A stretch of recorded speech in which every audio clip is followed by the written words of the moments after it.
Саламатсыздарбы, урматтуу мекендештерим. Өзүңүздөр жакшы билесиздер, шайлоо 10 сентябрь 2023 жылдын. Мен дагы аты жөнүм Чыңгыз Капаров, талапкер болуп, кандидат болуп конумду билесиздер, кээ бирөөңүздөр билбейт чыгарсыздар. Анан ушинтип караңгыга чейин элди кыдырып, үймү кыдырып, живой өзүм колумда буклетим да жок, менин көчөдө баннерим да жок, кыдырып жүрөм. Мына азыр Барпы Ак Ордо менен Ак Өргөнүн Ак Өргө бүтүп Ак Ордого келдим. Барпы Алыкулов көчөсүнө. Өтө кыйын ооба. Бирок мен беркилердей Жамалды Кырсалиевдей болуп велосипед менен же болбосо жанымда акындар менен жүргөн жерим жок. Токтобек Жумакадыр, Жеңишбек Жумакадыр менен жүрбөйбү? Андай жок, үймү кирип сүйлөшүп, живой барлашып, туура түшүндүрүп атабыз. Биз урматтуу мекендештер, мына ушул Ак Орго менен Ак Ордого келдим. Жөнөкөй эле элементарный парк жок да бизде. Бул жеринде эле эмес, башкасын айтпай эле коелу. Болгон конушта парк жок. Башкаларын айтпай туралы, ген план жок эле, баягы урдуруп сала беришкен да убагындачы. Ошол убакта иштеген госстрой болобу, госрегистр болобу, архитектура болобу, акимдер болобу, жетекчилер, губернатор болобу, кыскасы жетекчилерди жоопко тартышыбыз керек да. Антпесек бизде мындай көрүнүштөр боло берет, болуп келген буга чейин дагы. Азыр киши кирсин, Ак Ордо, мынакей Ак Ордонун ортосунда эл кыдырып, ар бир үйгө кирип сүйлөшүп, эми саат 10до мен үй камагындамын да, саат 10го үйгө барып калышым керек. Негизи мыйзам боюнча биз кыдырган укуктуубуз 8 саат 12 чейин, бирок мен мыйзамды бузбайын деп саат 10до үйгө барып калганга туура келет.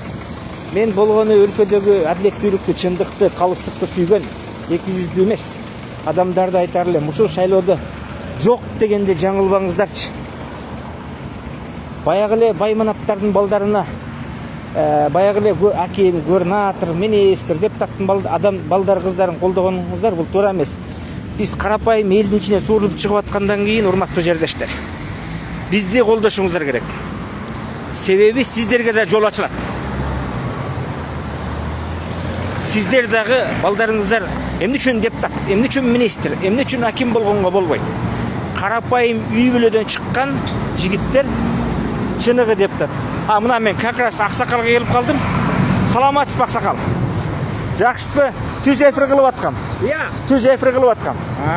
Сиз как раз мен агитация кылып үгүт ишин жүргүзүп атканда азыр. Бул эфирди мына Аксакал, мен түз эфир кылып, бул Ленинский район курайт, Ак Ордо, Ак Өргө. Анан мен кандидатмын, аты жөнүм Чыңгыз Капаров. Эми ушул Ленинский районундан Аксакал 25 талапкер баратабыз. 25 талапкер баратабыз, мен 19то баратам. Мен үй камагындамын. Саат 6дан 10го чейин Бишкек шаарына чыга албайм. Себеби Кемпирабад деп 30тай саясатчы журналисттер 6 ай камакта жатканбыз, ошого байланыштуу үй камагындамын. Бирок мен талапкер болуп баратам, менде акча да жок. Акча деген мен 100 000 сом төлөгөм. Анан кесиптин чыгаргам тиги 10-15 000 сом. Болгону живой өзүм келип эл менен баарлашайын деп. Анткени чыныгы баягы кандай адамдар шайлайсың, эми шайлоого эл кайдыгер карабаган туура эмес го агай. Туура Аксакал. Бул ишкес Аксакал жагай деп айтайын. Мына кандай деп ойлойсуз? Өзүңүздүн оюңузду айтса кетсеңиз. Мен аты жөнүм Чыңгыз Капаров деп атам. Мына буяктан басып келатам. Мына Ленинский районунда экенсиз как раз. Ушул шайлоодо татыктуусун. Эми сиз канчадасыз Аксакал? Атыңыз ким? 69-дамын. 70ке чукулдап калыптырсыз, Атыңыз ким? Жакшы агай, Аксакал.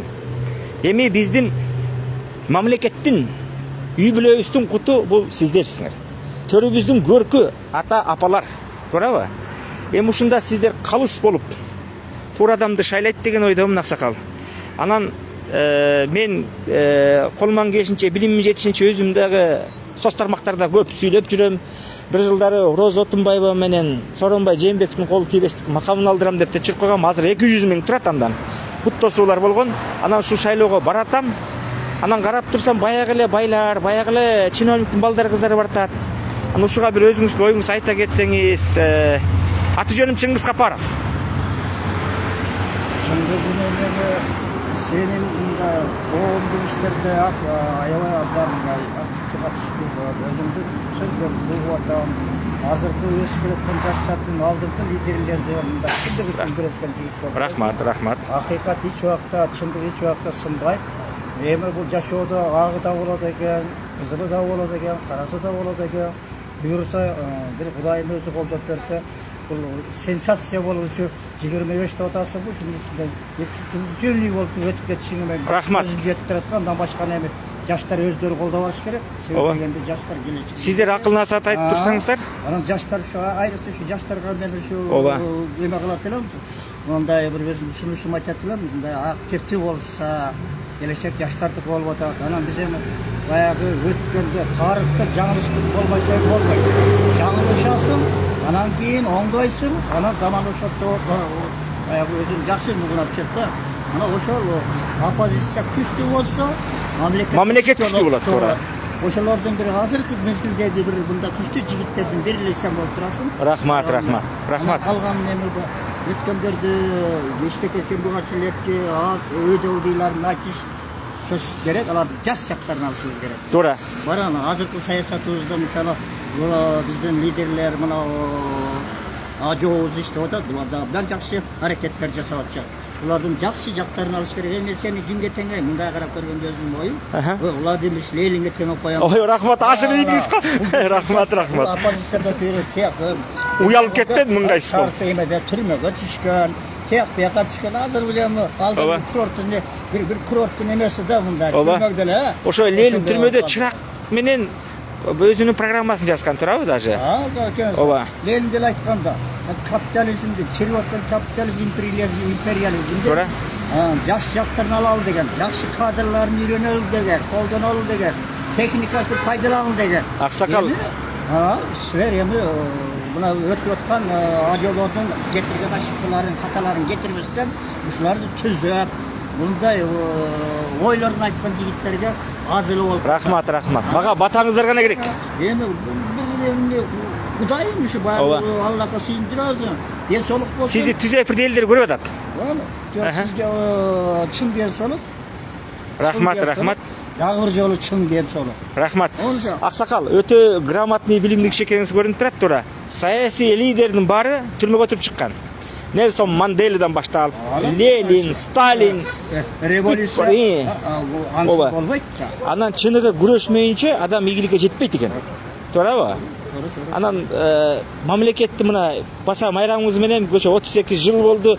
Биздин эң чоң бул ден соолугубуз, анан эркиндигибиз, туурабы? Эгемендүүлүк биз 7 миллиондун бир 3 миллиону, 5 миллиону кыргыз болсок дагы, бир кыргыз болсок дагы көз карандысы деген мамлекетбиз да. Байрамыңыз менен куттуктайм, Аксакал. Рахмат. Анан дагы бир нерсени эскерип коюшум керек. Демократия болуп атат. Бул Кыргызстанда бизден өткөн демократия жокко дейм. Бирок мында сөз эркиндиги эле көп нерселерди сүйлөй бериш да өтө ашык болуп кетет. Жакшы жактарды айтып жүрүшүбүз керек. Потому что жакшы жакты көбүрөөк айтсак, ушу жакшы жакты. Чындык айтылыш керек го Аксакал, туурабы? Ооба.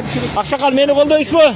Капаров Чыңгыз, номер 19. Ушул ооба. Рахмат. Добушуңузду бересиз, Аксакал, Мен түз эфир кылып аттым эле жылайын. Рахмат, Кошуналарыңызга айтып, балдарга айтып, Менде баягы акча жок. Кандай десем, видеолорумду жиберип, анан эл калыс болсо туурадан тандаса деген гана ой. Ооба. Баягы акчага сатылбай. Септен болсо ушу баарын тешип жүрүп кетесиң. Рахмат, Аксакал, Бар болуңуз, үй бүлөңүз менен аман болуңуз, саламатта туруңуз.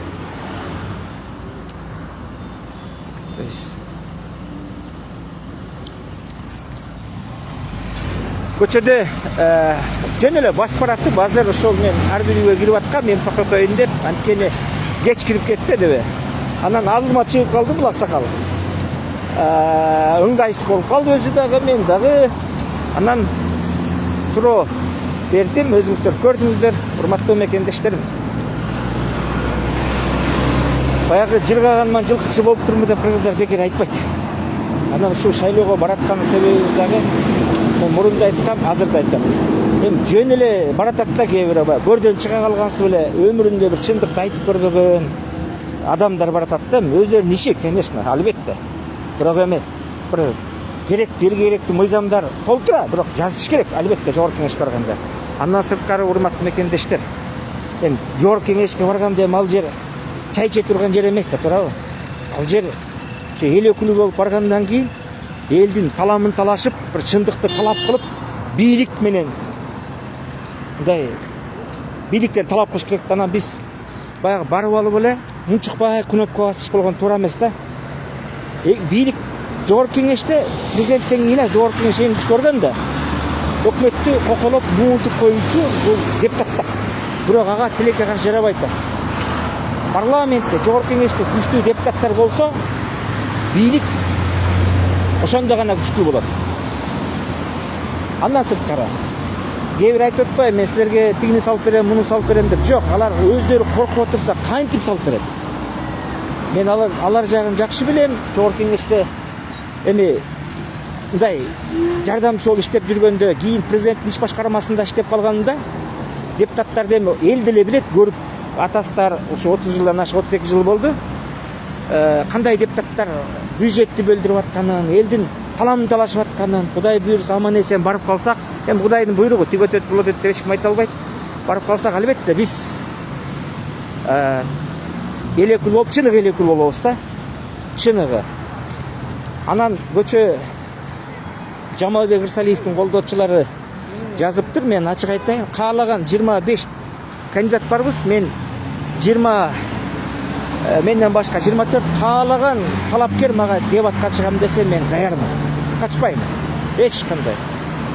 Негизи бул шайлоодо агитатор дегенди жок кылыш керек экен да. Только дебат гана кылып койсо, анан жана баннер, брошюра, буклеттер жок кылып койсок, ошондо бизнесмендер бара албай калат. То есть уталбай калат да, барат, уталбай калат. Бизнесмендер баягы унчукпай жатып эле, анан жерден чыга калгансы, көрдөн чыга калгансы, шайлоо башталганда эле чыгып атпайбы?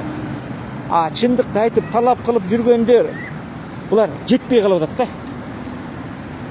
Анткени алардын акчасы жок, алар ичип жеген эмес. Ошолордун кээ бири кичинекей кызматка же болбосо бир акчага алданып калып атат да жердештерин. Бул туура эмес да. Кайра ошол зам аким болгондор 6 ай зам аким боло калса, то есть 6 ай аким боло калса, 6 ай мэрдин орун басары боло калдым дейт. Жылуулукта мен Жамалбек байкен айтып атам да. Эми бир 10 жыл иштеген сыпта катардагы жумушчудан баштап. Бул уят да эми. Ушул түз эфирден кайрылам. Дагы Жамалбек байкени Дайыр Орунбек колдоп атканын билем. Андан сырткары урматтуу Аскар Салымбек мырза, аксакал болуп калдыңыз. Сизге да кайрылам. Жамалбек Ырсалиев менен мамилеңиз жакшы экенин да билем, бирок азыр да уп так маалымат менде бар. Жардам бергениңизди токтотуңуз. Калыстыктан тайбаңыздар. Эртең айтып чыкса жаман көрөт экенсиңер, таарната экенсиңер, каталарыңарды айтса. Сиздерден талап да кылам. Эми суранып да кетем. Мен жакшылык, жамандыкты унутпаган адаммын. Азыр бүгүн Жамалбекке жана жолукканда элдер менен секретаршаңызды, телекантелиңизди, водителиңизди, астыңызда иштеген кишилерди жиналышына жиберип атасыз. Эми жетчет да брошюра, баннерлерди финансы жаңы чыгарып берип атканыңыз бул белгилүү нерсе. Эми өзү да бизнесмен, туура. Кафелери бар, башкалары бар. Бирок эми уят да. Калыс болуңуз. Мен сизге иниңиз катары, балаңыз катары эскертип кетем. Анан эртең күнү эгерде аралаша берсеңиз, анда мен утулсам дагы сиз бүт чукуп чыгам айтып коюп. Токтотуңуз мындай нерсе. Калыс эме, бала эмес, жетелеп чыкты. Анан Жамалбек Ырсалиевдин дагы агага эскертип кетерим. Астыңыздагы ошол Facebook'та колдоп аткан колдоочуларыңа айтып коюңуз. Мен шайлоо кодексин абдан жакшы билем, мыйзамды. Чай ичкен досторуңузгабы же чала сабат жана Facebook'та отуруп алып, бул мыйзамды бузуп атат деп, жок. Мен мыйзамды бузган жок. Мен силердин адамдык сапатыңарга тийишкен жок. Мен иштеген жумушуңарды айтып болду. Экинчиси, сиз шайлоо кодексин эртең акыркыден мен бүгүн Центр избиркомго отчет берип келдим. Канча чыгым кетиргенимди жана башкалардын. То есть финансовый да. Шайлоо башталгандан кийин, үй китиши башталгандан кийин 10 күн ичинде отчет бересиңер. Андан кийин бүткөндөн кийин 1 жуманын ичинде. ошол отчетто силер Жеңишбек Жумакадырды атактуу кишилерди бул болбойт деген. Силер аны модератор кылып алып жүрөсүз. Бул мыйзамсыз. А сизди колдоп аткандар аны билбейт окшойт. Берес Турганбаев барабат, фальшивый генерал. Мен аны офисинде отурганын көрдүм сүрөтүңүздө. А бирок Жеңишбек Жумакадыр барып атат. Эгер ал агитатор болсо десем, бирок агитатор болуп катып калса эртең акыркы ден, шуну түшүнүп акыркы күндө эртең. Завтра последний день отчет бергенге. Анан ойлонбой туруп мага тийишкенди токтоттулар. Мен силерге караганда бурун катышкам, азыр силер биринчи жолу катышып атсаңар мен жакшы билем. Ар бир Тагаев жөнүндө, Самаковдун баласы жөнүндө так маалыматтарым бар. Ойлонуп иш кылсаңар, интервью бергенде, то есть модератор кылганда, Жеңишбек Жумакадыр 8,5 мың үчүн минимум 8,5 үчүн агитатор болбойт дагы, сиз агитатор албайм дегенсем ала бериңиз, агитатор менин ишим жок. Просто айтам да, тиешерден биринчи колдогондордун ойлонуп тийиш керек да. Мыйзамды билип тактап алып. Эми башка көтөйүн. Урматтуу жердеш, мекендештерим. Азыр саат канча болду, карап көрөйүнчү. Менин жарым саат убактым бар экен, бирок сүйлөп алайын. 10-да үйгө барышым керек, үй камагындамын да. Ушул шайлоодо кайдыгер болбой, ар бир жаран ушул өзүнүн укугун пайдаланып, туура адам тандаса экен, анткени иллюстрация кылчы бул эл экен. А бийликтегилер иллюстрация кыла алган жок, тазалай алган жок да, ичип жеген коррупционерлерди. Эми аны баарыңар көрүп атасыңар да. Анан бир шалпай малпайды шайлап алып эле кайра депутаттар жыргатпай да, депутаттар кнопка аскыч болуп калды деп кайра какшап атпайсыңар, туурабы? А эмнеге шайлоодун убагында десек, эми чай ичкен досум болчу, же болбосо тууганым болчу деген эми суу кечпеген сөз токтотолду, туурабы? Мындай жомок токтотуш керек го. Программаны койтуп жазып алып баратабыз. Бирок анын көбү ишке ашпайт. Аны аткаруу мени кылат. Биринчи программадан биринчи албетте мыйзам талап ошондой. Биринчи жогорку кеңешке барганда башым бийик көтөрүп сүйлөп алышсынчы. Программасын айтышат. Мен так айта алам. Аман болсо, көзүбүз түнү турса, Кыргызстан боюнча чыныгы элеклүү болгонго сөз берем. Андан сырткары ушу Ленин районунда парк жана башка мектеп, садиктер кем каршы толтур, Кудайым буюрса Ленин район жашоочулары шайлап бериңиздер. Албетте мен өз чөнтөгүмө чыгарбайм. Өзүңөрдүн төккөн салыктын эсебинен бюджет казына барат мамлекет. Ошону гана туура бөлдүртүп, аны контролдоп берет. Буга сөз берем. İştebegen akimlerdi, iştebegen жетекчилерди мыйзам менен камчылап иштетет. Ага билимим да жетет, духум да жетет. Тилекке каршы барып алып, ошону кыла албай атышпай. Мен нарындан катышканда дагы бир бизнесмен шайлап койгон. МЧСке бир депутаттарга өкмөттөн бөлүнгөн, ошо депутаттар кыйын депутаттар өздөрүнүн райондоруна бир мандаттуудан келгендер бөлүп алган. Ошол нарындан болгон депутат МЧСтин машинесин бөлдүрө алган жок. Баракелди, мынакей да. Аны айтат экен, бул Нарындык, Самаковдун баласы, бул Капаров Нарындык, Ырсалиев Нарындык деп. Жок. Ооба кичим экеним Нарында, бирок мен Кыргыздын баласымын, жалпы Кыргызстандын баласымын. Мен трайбалисттерди ушунчалык жек көрөм. Мына Самаков экөөбүз бир айыл өкмөттөбүз. Жамалбек чөбүз бир райондомуз. Айтып атам го алар, каталарды. Акылбек Жапаров да Нарында. Ана мени бирөө жазыптыр. Уруң кайсыгы бирөөлөрчү барыбыздын түркү ата тегибиз кыргыз. Туурабы? Ооба, анын ичинен мен жетигенде жээм болуп чоңойдум, жетиген уруусунда. А өзүмдүн уругум моңолдор. Муну айтыштын кереги жок эле да. Мен түркү бабабыз кыргыз.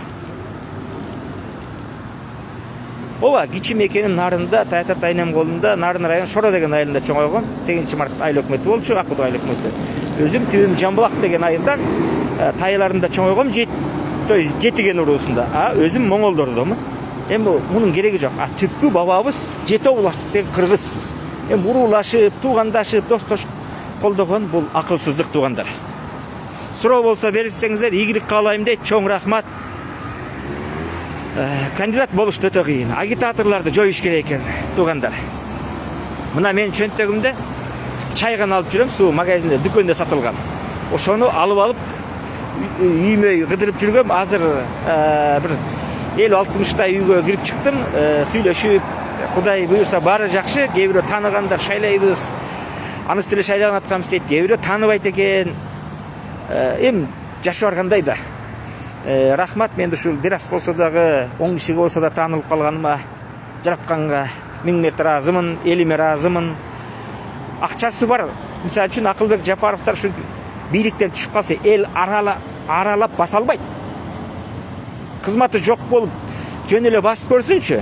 Жанында охранасы жок. Туншуун талгай чабат элдер. А биз таза чүн коркпой элди аралап басып жүрөбүз. Суроо болсо бериңиздер. Анан туугандар, кайдыгер карап барбай койсоңуздар, сиздердики автоматтык түрдө бийлик колдогон кандидатка добуш берилип кетет. Ошондуктан барып добуш бериңиздер. Өз укугуңарды пайдаланып иллюстрация кылгыла. Туугандар, качанкыга чейин биз жүрө беребиз, көрүнгөн мамлекетке суктанып коюп. Эми суроо жок экен, көкбөрү боюнча аябай бир чуу угулуп ишти. Бул акылсыздык. Мен бала кезде көкбөрүнү айылда күзүндө 3-4 жолу ойношчу. Эгин-тегиндер жыйналып бүткөндөн чөп жыйналгандан кийин. Азыр шерне кылып алдыңар го. Жумасына көкбөрүн өткөндө көлдө өттү эле, биякта өттү. Уруш талаш чыгат, ишенип койгула. Көкбөрүн менен футболдон чыгат уруш талаш. Бой без правил ушучөнү шерне кылып алдыңар го. Бир да мамлекет, мен да кыргызмын, көкбөрүн мен да жакшы көрөм, бирок через жүрүп болбойт да. Бул көкбөрү менен футбол менен өнүккөн, же бой без правил менен өнүккөн мамлекетти көрө элекмин бир дагы. Токтотпойсуңарбы? Андан көрүп жаштарды илим билим күндөбөйсүңөрбү? Караңгылыктын чеги да болот да мындай. Туурабы? Туугандар, суроо болбой атат окшойт.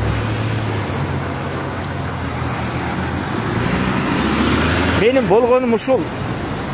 Күрөшкөнүм, биз мыйзамдуу күрөшкөнгө баарыбыздын укугубуз бар. Баарыбыздын. Билим алдыңбы, окудуңбу, элге арнап. Кайсыга өзүңдүн көзүң жетет. Ошол тармакка атсалыш. Анан жөн эле баягы сындап коюп, митингге чыгам же башка кылам, ал колдон келет барыбыз. Бирок мыйзамдуу да күрөш деп тура, ал укугуң бар.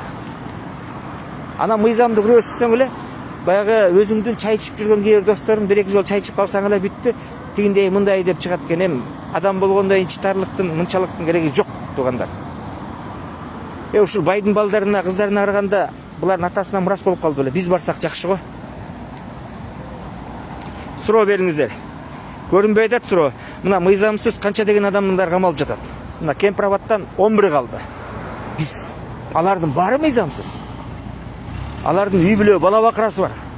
Андан сырткары мына жана Гүлжигит Исаков деген балданы бир топ адамды 3-4 камап койду. ККМнын СИЗО эмесине жатат, имаратында жатат.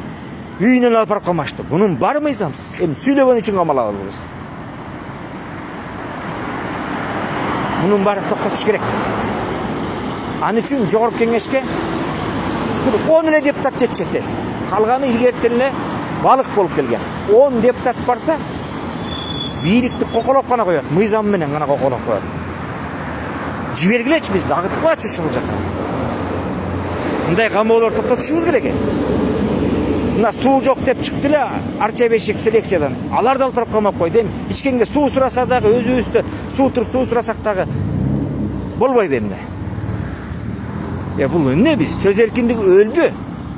Ким баш көтөрүп сүйлөсө эле алып барып камай бересиңерби? Тиги доконсалар дейсиңерби? Алар көбү кем акылдар. Алар түшүнбөй эле тиги баш көтөрсө эле камагыла, муну камагыла, тигини камагыла дейт. Башка кылар ишиңер жок силердин. Ал камап тургандар чындыкты айтып гана камалды бакыштар. Мен жогорку кеңешке барсам, алардын чыгышына түздөн түз тикемен тик туруп талап кылам мыйзам менен. Бийликтен. Камай берсин коррупционерлерди, ууруларды камасын. Эмне үчүн чындык айткан адамдарды камайт? Чыныгы мекени сүйгөн адамдарды камайт? Ошолордун баары көчө Садыр Жапаров деп чуркап жүргөндөр. Убагында бул камалганда. Туугандар, кайдыгер болбойлу. Бүгүн биздин башыбызга түшкөн, эртең ар бириңин башыңа түшүп калышы мүмкүн. Мен көп нерсени айта элекмин. Мына мен түрмөдө 6 ай жатканда эмнени көрдүм? Ыйладым. Карапайым балдардын карапайым элдердин балдары жатат. Аженде 60% күнөөсү жок жатат. Жөн эле подстава кылып камап коюшкан.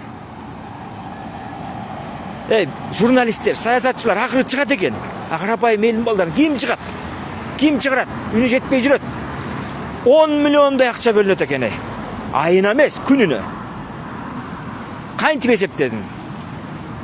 Кыргызстанда 12 миңдей түрмөдө киши бар дейт. 2,5 миң аял, 10 миңдей эркек дейт. Эми ойлоп көргүлө, мен аны так баягы немесин ала элекмин. Бирок 10 миң деп эле койгула. Эртең менен түштө, кечинде тамак бөлүнөт. Бирок аны ичкенде эле киши жок, ичкендер бар болуш керек. Мен Молдовановкадан ичип аттым тамагын. Чала була. Баягы дачка кирбей калганда. Эми 200 сом эчтеке келбейт. 10 миң кишиге эртең мененки завтрагына 200 сомдон бөлүп көргүлө, 2 миллион сом. Түшкү обедине бөлүп көргүлө, 200 сомдон минимум 200 сом эч нерсе келбейт бирок. Мен минимум эсептеп атам, минимальный. 2 миллион сом. Кечкисине бөлүп көргүлө ужинне. 10 миң кишиге 200 сомдон 2 миллион, ошонтип 6 миллион сом. Bir күндө. Андан сырткары банялар иштеп турат. Бул жакшы. Түрмөдө свет өчпөйт. Банялар иштейт экен, сейхтер бар экен. Кыскасы алдым, анын бар элдин эсебинен 10 миллиондой күнүнө. Бул эмне деген акча? Карагылачы. Мунун баарын айтпайт эле, менин башымда азыр кылмыш турат. Ак болсок дагы 278 статьяны коюп койгон 326 менен. Бийликти басып алуу деп жөө жомок. Кафеге барып чай ичкенибиз үчүн. Бизди чакыргандар камалбай жүрөт. Ушунун баарын айтпайын дедим эле, жогорку кеңеш кылганда талап кылайын деген. Эми айла жок, айтканга туура келди. Эгер мен өтпөй калсам алып барып кайра камап коюшу да мүмкүн. Себеби сен сүйлөп атасың деп. Ушул керек, байланайын. Эгер баарыбыз элдер кайдыгер болсок, мындай темп менен анда баарыбыз отуруп чыгабыз. Дагы бир нерсе айтайын, дагы бир секретти. Мындай экен да, туугандар. Илгери колхоздун коюн план кылып толтурчу. Советтер Союзунун убагында, туурабы? Азыр Кыргызстанда 10 миң кишиден кемибеш керек деген буларда шарты бар экен да. Себеби сырттан акча бөлүнбөй калат экен. Туберкулозго жана башкага сырттан бөлүнөт акча Европалардан. 10 миң кишиден кемисе бөлбөй калат экен да. Эмне биз малбыз булар план төктү. Ошон үчүн органдагылар звайналат экен. Ошон үчүн должность алат экен. Акчасын каяка кетип, каяктан билебиз? Ошол Акылбек Жапаровдун бир тууган энеси Рахат Жапаров ошол түрмөлөрдү башкарган боюнча орун басар Кыргызстан боюнча. Канча жылдан бери? Эл билбейт аны. Өзү Каминин жетекчиси. Мен көп маалымат берем. Бирок азыр үй түрмөгө байланыштуу көп нерсени айтпай атам, туугандар. Өкмөт иштейсиңби? Карапайым болосуңбу ушул жерде чындыкты адамды айткандарды бир мыйзам жаза турган адамдар шайлагыла. Мен барсам мыйзам мындай мыйзамдар десе, мен чекесин айтайын да. Ким аким болом, депутат болом, министр болом, президент болом десе биринчи, эгер балдар, эркек балдары бар болсо, армияга жиберип, ким армияга жиберсе гана мыйзамды. Ошондой мыйзам иштеп чыгам да жок дегенде. Тойс азыр мыйзамдар жакшы мыйзамдар бар.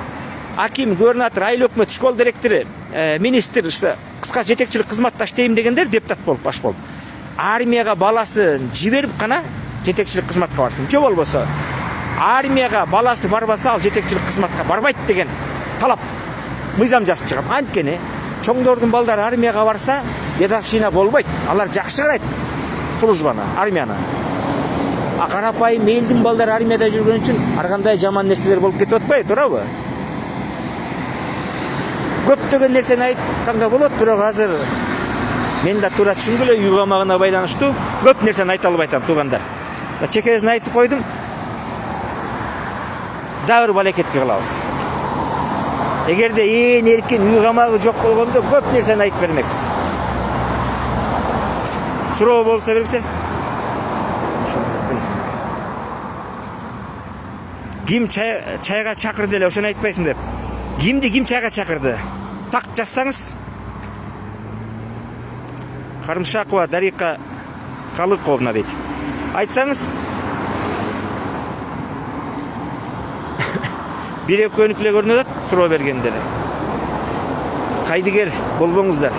Бизде мурун прокурор болгон, мурун депутат болгон, мурун министр болгондордун чиновник болгондор Советтер Союзунун убагынан бери келатат. Атасы, чоң апасы раис болгон, облсполком болгондор. Андан кийин эгемендүү мамлекет болгондун атасы губернатор, апасы аким ушулар болгондун балдары, депутат болгондун балдары кайра келатат. Ошол эле Самаковдун баласы. Эмне жок дейм да. Түшүнбөйм да. Bir unчукпайт дагы жер коррупциясы менен камалып чыгып алып кайра бартат да депутат. Кат салыш мен бет болуш керек да кичине. Мен жердешим эле деп коргой берген болбойт дейм кээ бирөө. Кыргызстан баары жердешписе. Баарыбыз бир ата бир эненин балдарыбыз. 40 ургаганда чачырап кеткенбиз. Жетишет го. Жалпы кыргыз мамлекетин ойлобойлубу? Качанга чейин биз тууган уругубузду, уруулашыбызды, жакындарыбызды шайлап жүрө беребиз? Качанга чейин биз 300дөй бир кишини багып жүрө беребиз? Макул, бир 1000-2000 деп койгулачы. 30 жылдан бери айланып келатат, 3000дей киши айланып келатат. Жетишет го. Бири-бирин актап коюп, мактап коюп. Бул кыргызды шылдыңдаганы да. Туурабы? Не деген нерсе бул? Аларды мактап, жагалданып, бир акчасын ала калып чай ичкендер барып мактап атат. Ушул кантип болсун энди? Капа болбоңуздар, эмоцияга берилип кетсе, мен күйгөнүңөн айтат экенсиң да. Эмне биз таң каласың да, биз деле сиздерди оокат кыла алабыз. Туура, болгону айланайын туугандар, аз сандуу гана киши күрөшпөгөн илгертеден. Болгону мамлекетти талкалап аткандар менен биз күрөшпөсөк, карапайым адамдар күрөшпөсө, башка эч ким күрөшпөйт. Башка жактан мамлекеттен келип бирөө күрөшпөйт булар менен. Жогорку кеңеште күчтүү оппозиция болуш керек болчу. Жок аласыздар, күчтүү оппозиция. Үчүнө депутат сүйлөйт, аны барыңар билесиңер. Калганын баары кнопка баскычтар. Мына бүгүн келди, биринчи класстын баласы мындай болуп келишти. Көрөсүңөр буларды. Кээ бир депутаттар чалып алып тарнат, бизди жанагы индивалид деп айтпай эле койбойсуңбу деп. Анан эмне деп айтайын дедим. Силерди. Мен бул депутаттардын фракциянын жетекчилеринин көбү менен мамилем бар, жакшы. Көптөн бери булар шайлангандан бери мен бир да басып тарган эмесмин. Эмнеге басып барышым керек буларга? Ким булар? Эл өкүлү болуп, эл несебинен айлык алып отурат кө, жыргатпайт. Кээ бирөөнү тааныбайм да, аты бар, заты жокторду. Туугандар, 10 сентябрда мага жардам бериңиздер. Менин колдогондор тууган урууңарга айткыла туугандар. Мен жалгыз жетишпей атам, чынын айтсам.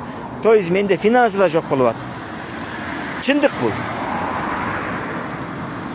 Эгерде кими статыктуу болсо 25-нчине тандап туруп шайлаңыздар чын эле. Мага каршы болсоңуздар дагы. Анткени болду дем, жетишет коем. Качанга чейин ушуларга алданып жүрө беребиз. Анан кээ бир менин атаандаштарыма айтарым. Кылтыйып отурасыңар. Биз айтып атсак силер билмексен болуп, коюп карап коюп отурасыңар. Эмнеге катышtыңар? Айтпайсыңарбы? Мыйзам бузуу болуп аткандарды. Жана мисалы үчүн Жеңишбек Жумакадыр барып модератор болгонго болбойт. Ал мыйзам бузуу, шайлоо кодексинде андай болуп жок нерсе. Эмне үчүн баратасыңар аны депутат болуп? Же бийликке айта албайсыңар, же атаандаштарга айта албайсыңар. Жөн эле тууган урууңарга көрүнүп койгондо бара бересиңерби? Уят да. Же болсо чыккыла бутка чалынбай мындай. Жинин келгенде айтат экенсиң ушуларгачы. Жөн эле баратчат. Молодецсиң, кыйынсың деп коюп, сүрөп коюп, кандидаттар. Биздин атаандаштарыбыз кээ бирөө унчукпай баратчат. Кандидат болдум деп мактанган тапта урук туугандарыначы. Уят дем.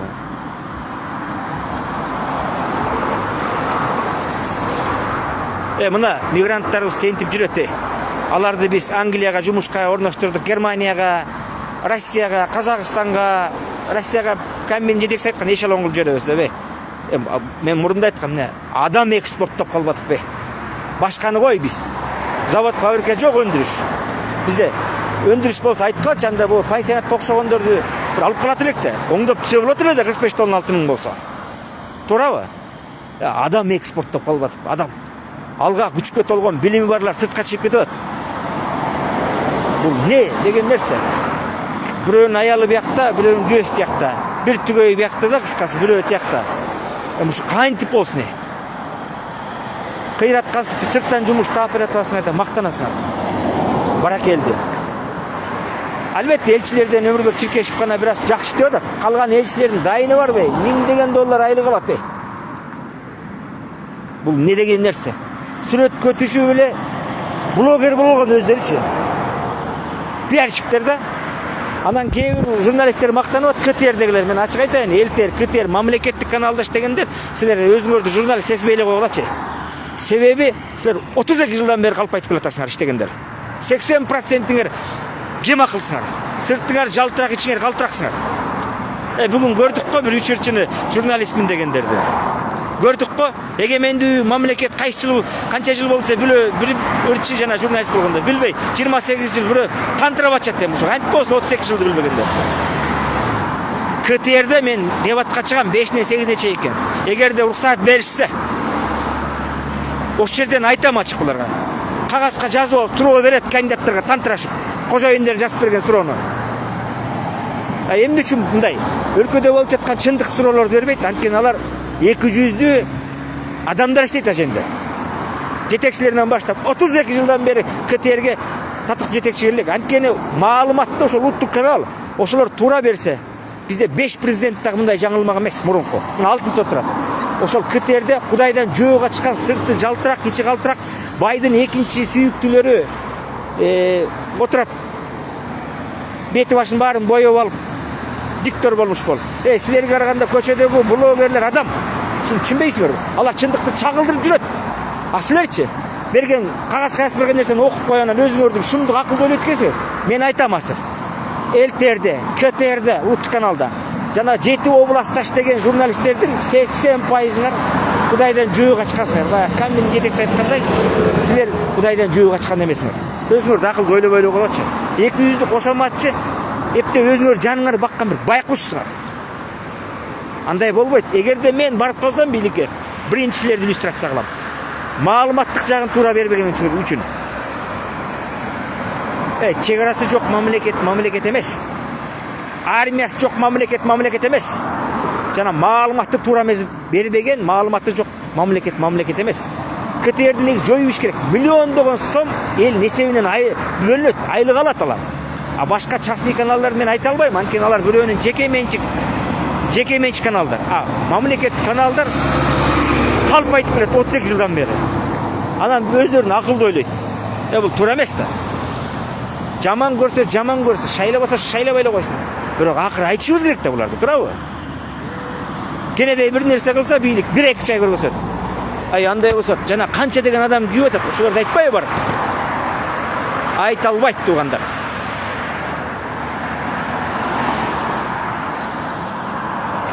Суроо бериңиздер. Мен ачык айтайм, ушул Facebook'тан жакшы болду, мурунда айткан друзьяга, достуктагыларды ирге алып аттым эле, бирге алдым. Калп эле мага деле макул, сага деле макул дегендер көбүн достуктан чыгардым. Алардын эмне кереги бар? Уятта 200'lүктүн чеги болот да. Мен өзүм 200'лү трайбалисттер жаман көрөм. 200 адамдарды трайбалисттерди. Күн карамалар да эми. Анан достуктан чыгардым, тетир сүйлөгөндөрдү болсо, эми түшүнбөй эле эптеп кантырап ката даяса, тетир сүйлөгөндөр чорныйга кетесиңер. Ачык эле айтайын. Азыр бүткөндөн кийин тазалап салам да. Көрүп билип туруп эле тетир сүйлөй беришет кээ. Мен митингге чыкпайм, жетелеп барсаңар да чыкпайм. Чыгып жүрүп көрдүк го. Чайнап комбайндай кылып беребиз, булар жута албай отурат. Тегирменге салып койсоң уңгулуп чыгарат го. Андай кыла албай, жанагы иллюстрация кыла албай, баягы эле коррупционер отурат го. Санап берем мен чекесин кааласа булар ким коррупционер экен. Эмне иш кылгандар? Кайсы жылы, кайсы айда болгон? Айтып ат төлөбүз тешилди го. Туурабы? Азыр суроо болсо карайын. Оозум кыргап кетти, кечирип коюңуздар. Суроо бериңиздер.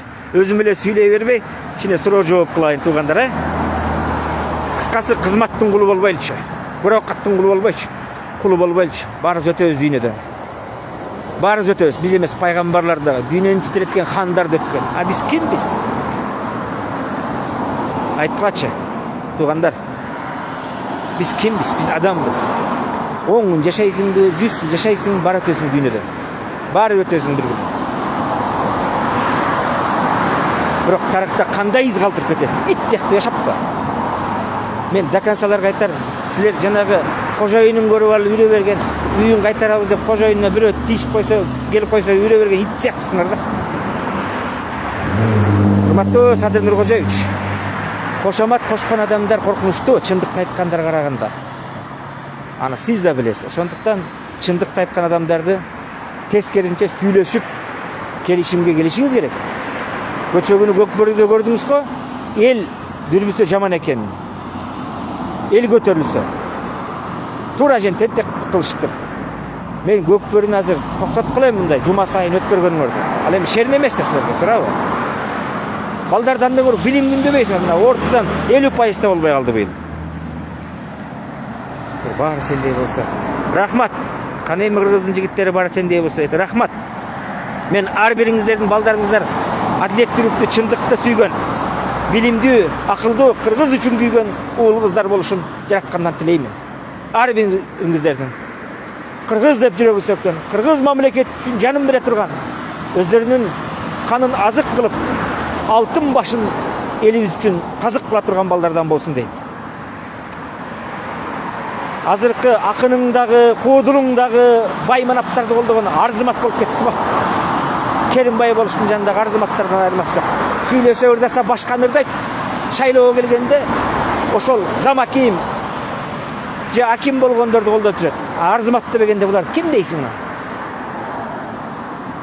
Сүйлөгөнү башка, кылганы башка. Эмне десе мен тең тушум, жердешим, чай ичкеним, иним жетчет. Аке, үкө, ини, ага, карындаш деген нерсе. Баарыбыз бир тууганбыз. Бирок сенин балаң болобу, ата энең болобу, адилеттүүлүк сүйгөн адамды колдош керек го. Туугандар, суроо деле жок экен. Кыскасы ушул шайлоодо эгер мени колдосоңуздар, анда мага жардам бериңиздер. Мага финансовый, материалдык эмес, мага моралдык жардам керек. А кимди колдосоңор, эгер башка адилеттүүлүктү талап кылгандардан, ошолорго жардам бериңиздер. Мага моралдык ушундай көчөмө-көчө, ушул жанагы кетерден кайрылганымдардын, же ушул кайрылгандардын менин видеолорум болсо 19 деген номерду Facebookка чыгарам. Ошону көчөгө, ар бир көчөдө группа бар, ошолорго жиберип, тууган урууңарга байланышып, салгыла деп жардам бергиле. Айланайын туугандар. Мына биздин 5-нде сотубуз болот. Ага барам. Кемпирабад боюнча мына мен жетишпей атам. 50 томдон ашык бизде кылмыш менен токтом бар. Кылмыш токтом. Ошо мен тааныша элек, мен бир аз таанышкам. Жалганын баарын үз-үзгө токуп салгам. Мына бүгүн саат 2-де барышты, мен бара алган жокмун. 5-бизде сотубуз кайрыланат. 11 киши камакта жатат. Калганыбыз 13-14 үй камагындабыз. Ошо 11 киши да сыртка чыгыш керек эле да, туурабы? Кыргыздын эл азамат жигиттери мен өткөдө соттон да айткам. Алар кимдер? Алар келечектеги министр, депутат боло турган жаштар. Аксакалдарыбыз бар. Келечекте мамлекетти башкара турган адамдар. Соттон бир нерсени айткам, камакта жатат, сотторго дагы. Биздики албетте жабык болду. Туугандар. Биздин мен бул бир нерсени билдим да өздөрүнө да айттым. Сотторго да айттым. Биздин жүрөгүбүз түрмөдө жаткан менен денебиз. Жүрөгүбүз эркиндикте болду. Денебиз түрмөдө болду абакта. Азыр алар ошондой. Бирок жүрөгүбүз эркиндикте болду.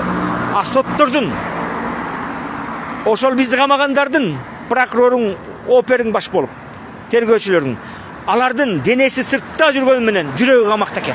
Мен сотко да айттым, силердин жүрөгүңөр камакта экен деп. Анткени биз адилеттүүлүк талап кылып сотто да сүйлөп аттык, азыр да сүйлөп атышат. А соттор башын жерге салып отурат экен. 3 класстын баласына кагаз берип коесуң го, муну оку деп.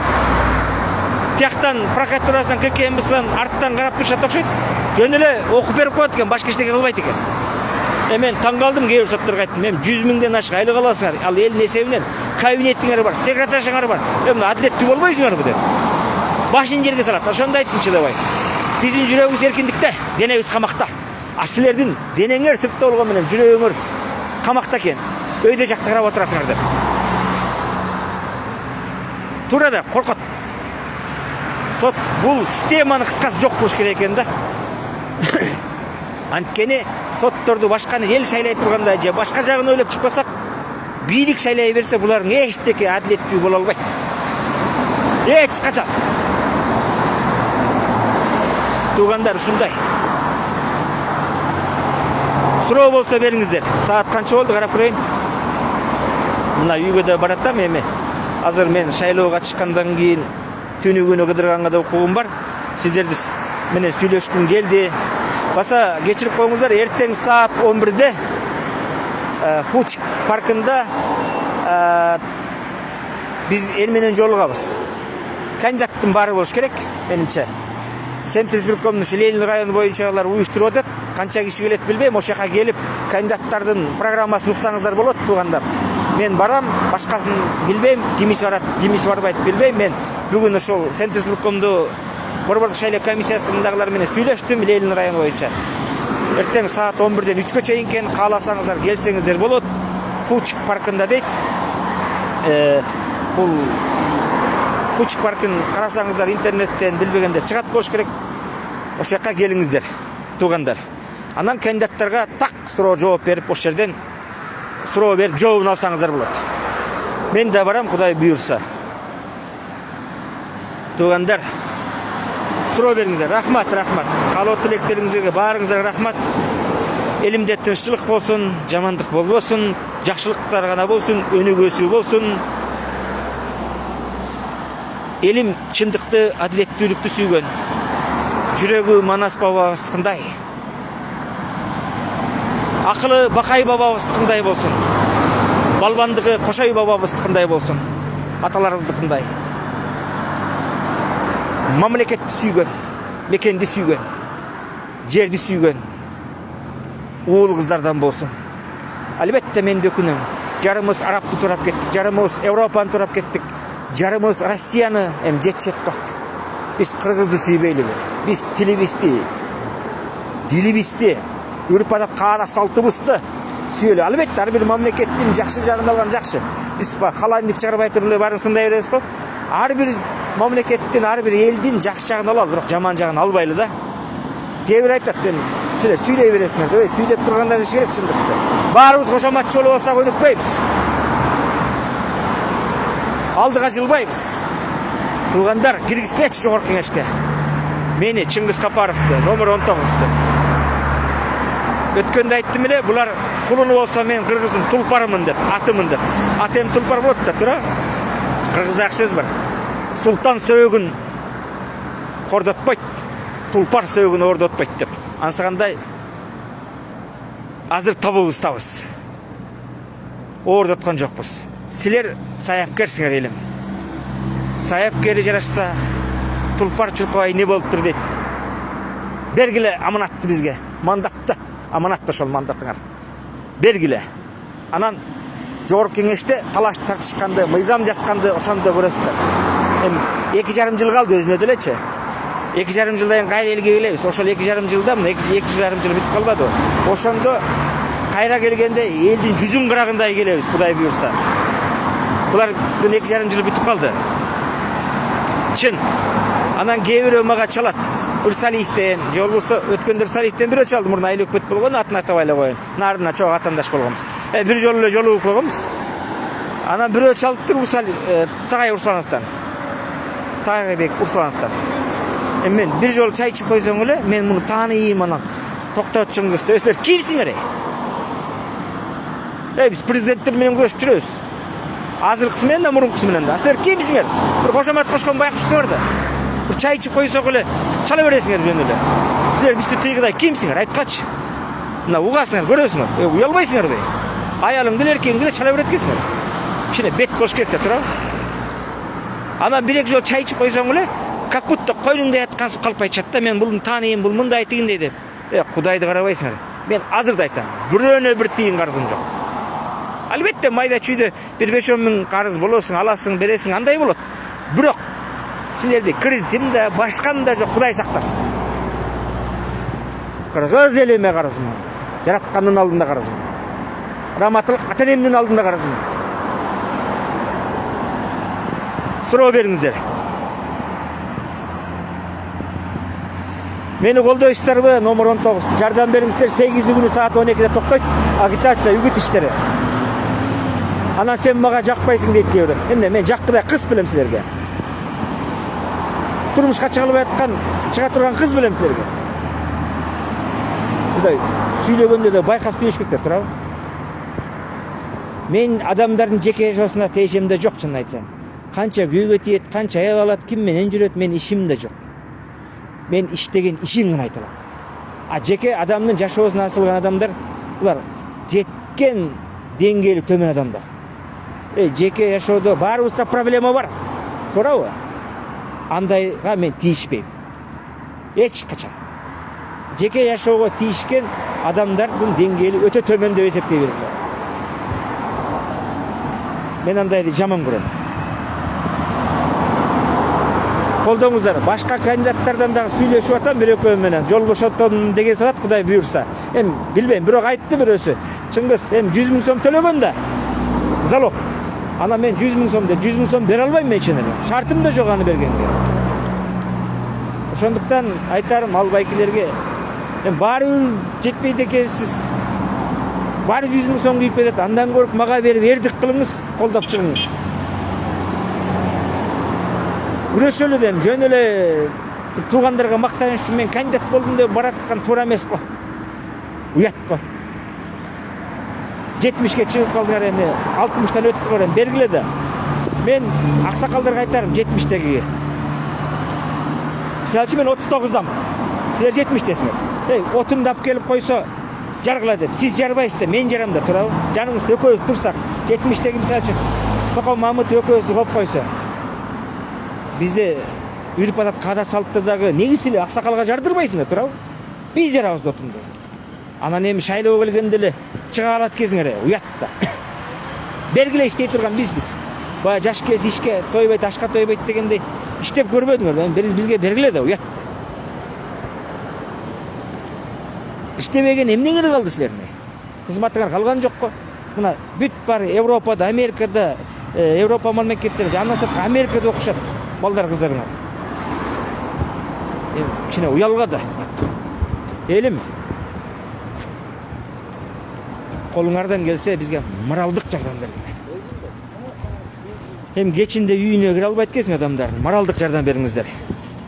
Мага материалдык кереги жок, моралдык. Силер жардам берсеңер, биз сүйүнөбүз, рух да пайда болот.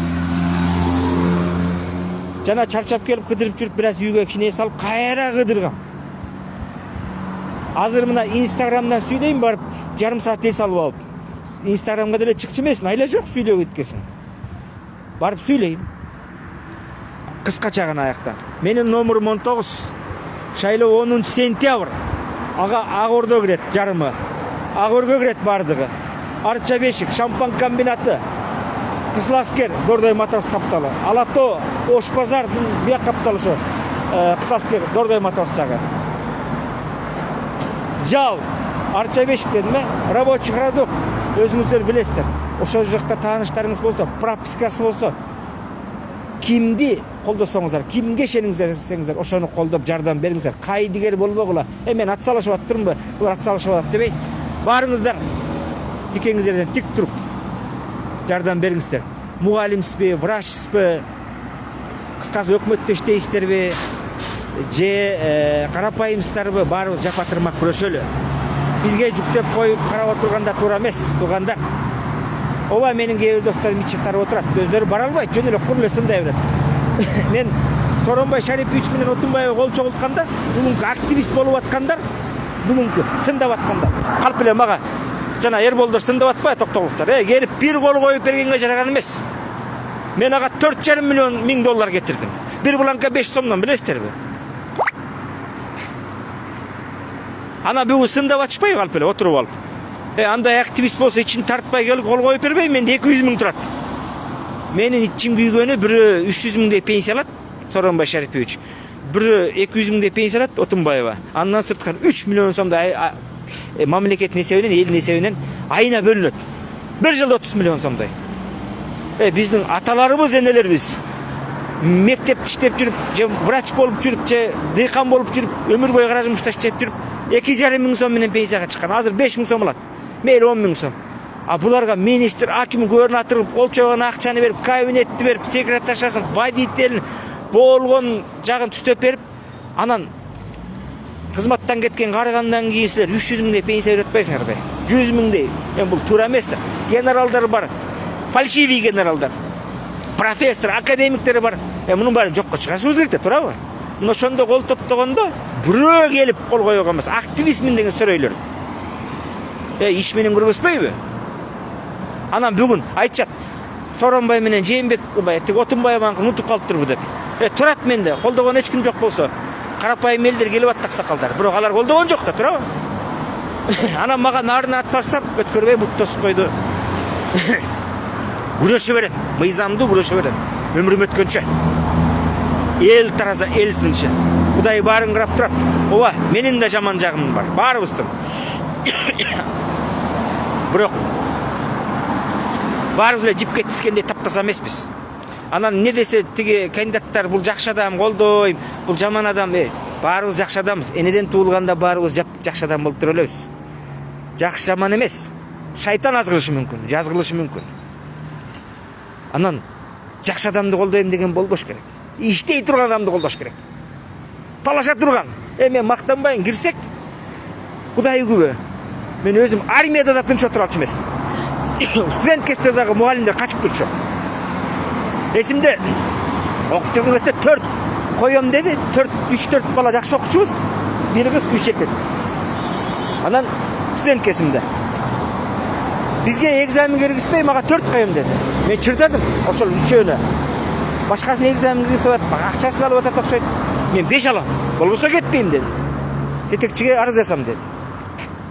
Армияда да ошондой болчу. Ооба, армияга кичинекейсинде убагында бара албагам. Кийин бутум сынып калып, 6-класс кезимде. Анан кичине кыскача айтып берейин. Кийин альтернатив албай коюп, кийин СМРде Урбачыга эле 1 ай бардык. Убакыт өткөндөн кийин 300 бала бардык. СМР деп коет. Ошол жерде дагы улуубуз 40та болчу. Мен анда 31 демеде болчумун. 32де, 31ден бир күлөр. Атайын атуулдук милдетимди атай жарандык ушул атуулдук кыргыз жерин сүйгөн үчүн барайын дедим. Болбосо мага альтернатив берип коймок. Как бутуң сынык депчи. Анан мен аны албай коюп 50 миң сом төлөп баргам. Мурункулар выручка алчу, билесиңерби? Анан 1 ай көрөйүн жок дегенде, анан бир күн армияга баргандар сындып атпайбы бизде? Көрөйүн шуну дедим. Ана ошондо да 300 бала барганбыз. Мен тааныбайм. Рота 100дөн бөлгөн, батальон 300. Тааныбайм. Ошондо дагы мен сабагында мени катыштырчу эмес коркушуп. Мына палчандарым жакшы билет. Офицерлер. Анткени офицерлер билбейт экен да тарыхты. Көбү. Рахмат, аяктан грамота алдым, алкыш кат алдым. Студент кезде дагы мугалимдер кашчы. Бул мактаныч эмес. Анткени мен экзамендерде акча берип, кофе берип баа алчу эмес. Бул талаш тартышып турган адам керек, туугандар. Жогорку кеңешке барсам да натурам ушундай. Оозумду эч ким жаба албайт. Кечиресиздер, оозум курап кетип атпайбы? Эми көп сүйлөп салдым окшойт. Кечирип коюңуздар, туура эмесин болсо оңдоп коюңуздар. Жаңылбаган жаак жок, мүдүрүлбөгөн туяк жок дейт. Албетте, жаагыбыздан жаңылбаган аракет кылалы. Катам болсо оңдоп коюңуздар. Бирок 8 сентябрда токтойт. Мен сот ишине байланыштуу 5-нде сот. Эми кайра эртең барыңыздар жана 11де. Анан ар бир тааныштарыңызга чалып, куда сөөгүңүздөргө айтыңыздар. Көчөмө-көчө биздин ушу сүйлөгөнүздөрдү кыскартып алып жибериңиздер. Ар бир көчөдө группа бар. Жардам бериңиздер. Моралдык колдоо көргөзүңүздөр. Менин номерим 19. Аман болуңуздар, ишиңиздерге ийгилик. Ар бир үйдө жакшылык болсун, бакубат жашоо болсун. Мамлекетибиз өркүндөп өссүн. Дайым жакшылыктар гана болсун. Мен митингге чыкпаймын дагы. Чыгып жүрүп тапкан жокмун пайда. Айлантып келип каршыга чөйлөргө берип койдум. Бар болуңуздар, саламатта туруңуздар. Колдооңуздар моралдык.